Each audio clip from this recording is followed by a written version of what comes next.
Good afternoon everyone and welcome to the Princess Risborough Online Food Festival channel today. My name is Sharon Todd and I'm going to be cooking, actually baking, not cooking, I'm going to be baking with you today a nice pudding, a South African favourite called Malva pudding. Now honestly I remember eating this pudding when I was little, when I was a teenager, to my 20s, and even now I'm still eating Malva pudding. I absolutely love it. It is such a lovely, aromatic, quite dense, but at the same time light, if that makes sense.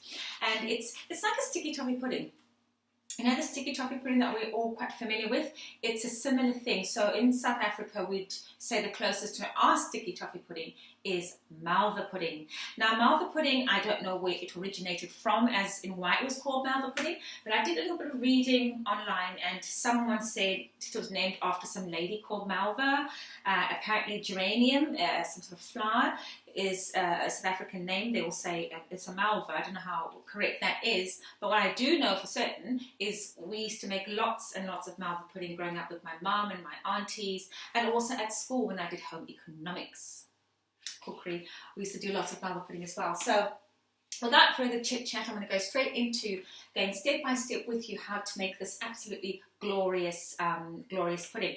The flour mainly that I have used today is supplied by Goodman's Bakery on the High Street in Princess Risborough. So do support Goodman's Bakery. They've got also not just flour, but a lot of other lovely ingredients to use in your cooking. So be sure to visit them as well on the Princess Risborough High Street.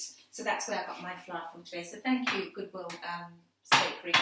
So to start off, it's best you can use a balloon whisk to put this all together. Malva pudding is like a creamed cake. That's what it is really, but we've got a few special ingredients that I put in there as well that will interest you, and you'll be able to find the recipes at the end of this video. So I've got my bowl here, and I've got this plastic bowl that I'm using today, and my electric whisk. With the ingredients are as follows. So we've got some butter, okay? We have got some eggs, okay, got them from my little hen coop this morning, cute little thing I have in my kitchen. So I've got 2 eggs, and then you've also got some vinegar, okay, just a tablespoon of vinegar. We use vinegar in the Malva pudding because it also helps to bring out the flavour, and it also actually helps to work together with the bicarbonate of soda as a raising agent, which is very good for the Malva pudding because it's quite a springy, spongy pudding. So we've also got bicarbonate of soda, which you should also use in this. About a teaspoon of. We'll also add to the mixture some vanilla extract or vanilla essence, whatever you've got. The stronger the vanilla is, the better, you know, the flavour of your Malva pudding is going to be. Another very important ingredient is apricot jam. Okay, be quite generous with your apricot jam. I've used about 2 tablespoons of the apricot jam. That's one of the secret ingredients in Malva pudding.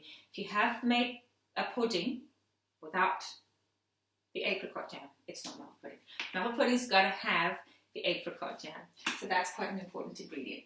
Then we've also got some sugar, which I'm going to cream together with the butter in the process to make the Malva pudding. So that's about it with the ingredients. You can also add a little tiny bit of milk if your mixture is a little too stiff, but I will show you as I go on and at the end how your mixture should look before you pop it into the oven to bake.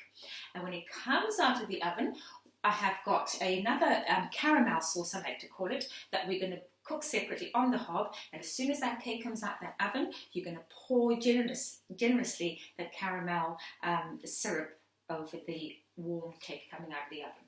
So without further ado, we'll go ahead. So what you need to do first is in your mixer, whatever mixer you're using, or by hand if you feel quite energetic. I don't. I like to take shortcuts.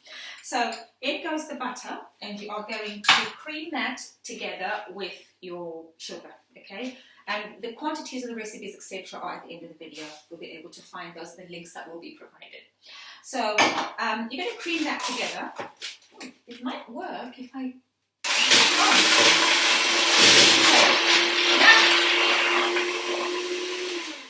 That's a bit noisy. We're not going to go through all that. But basically what you're going to do, you're going to cream together your sugar and your butter until it's light creamy and fluffy. That's what we want with this.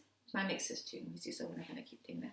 So that's what you do in the first instance. Then what you're going to do next is you are going to add your eggs, okay? I'm using 2 eggs. You're going to crack those carefully into the egg, into the butter and sugar mixture, and mix that together until it's quite well incorporated as well, okay?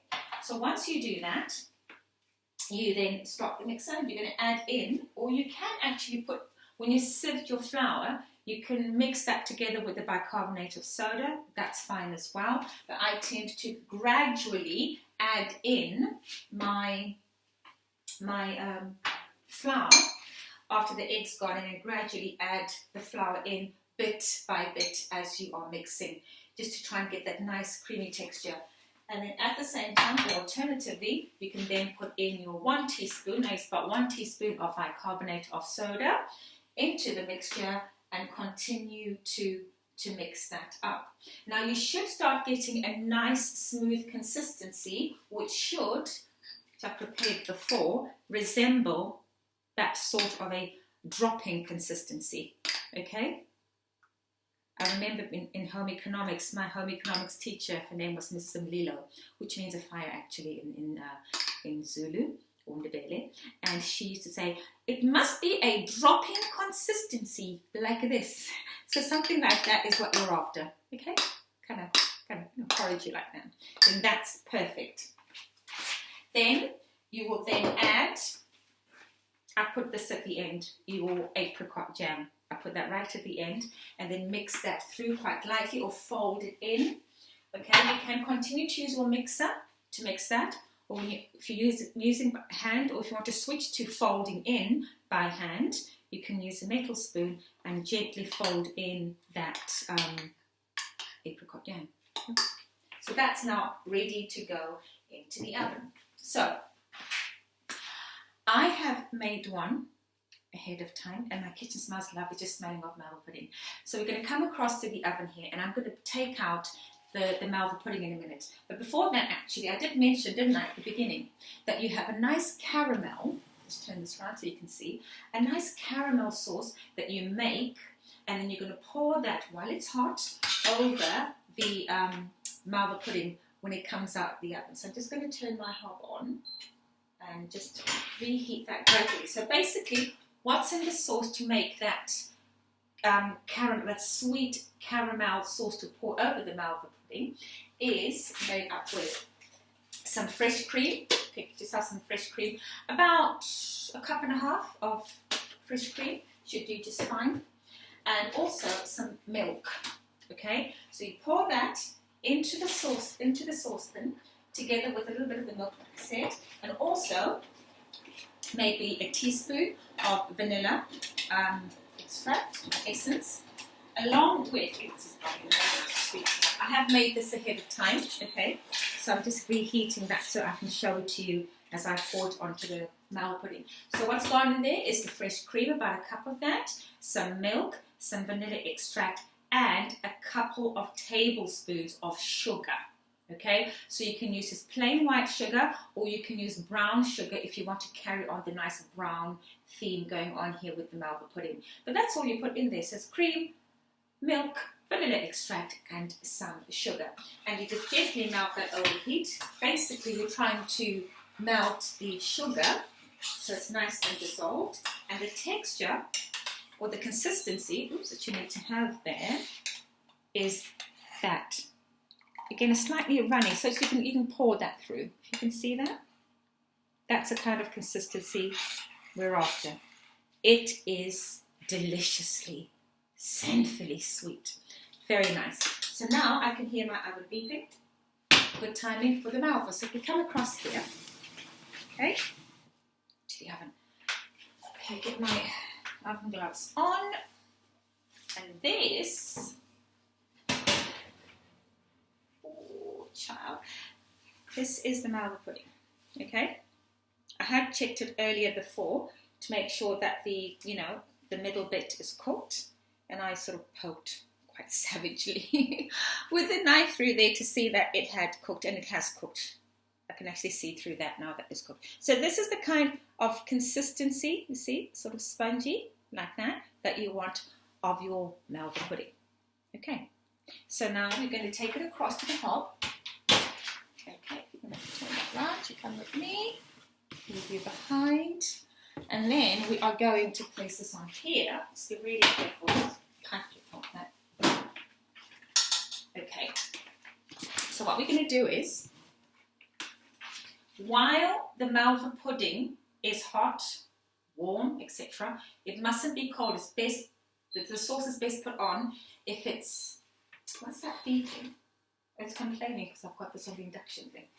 So anyway, you then pour this generously over and completely smother and cover the Malva pudding.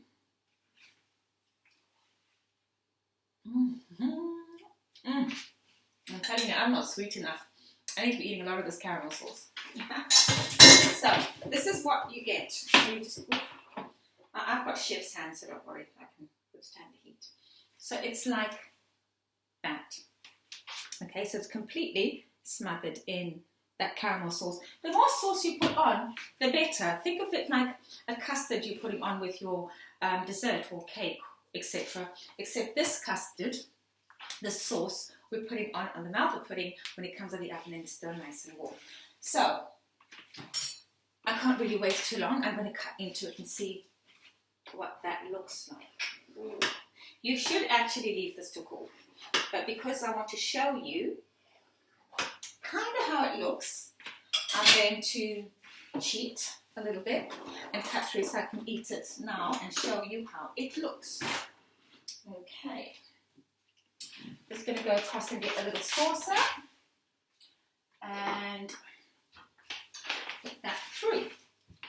Okay, so here we go. Oh, do you know what? It is so light. It's incredible. Look at that. See, it's still piping hot. You've got a lovely sponge at the bottom there, and that caramel sauce we've just made just finishes this Malva off so nicely. Now, you can have this Malva pudding on its own, like I am going to be now. Just wait for it to cool, I'll burn my mouth. You can have it with the caramel sauce, or you can have it with ice cream or with custard. You can make a nice homemade custard using local produce, of course, like I've done with a lot of the ingredients I've used here today. Or you can just eat it straight like that. So, you know what they say, is it the truth is in the pudding? Or the taste is in the pudding? One of those sayings. Oh.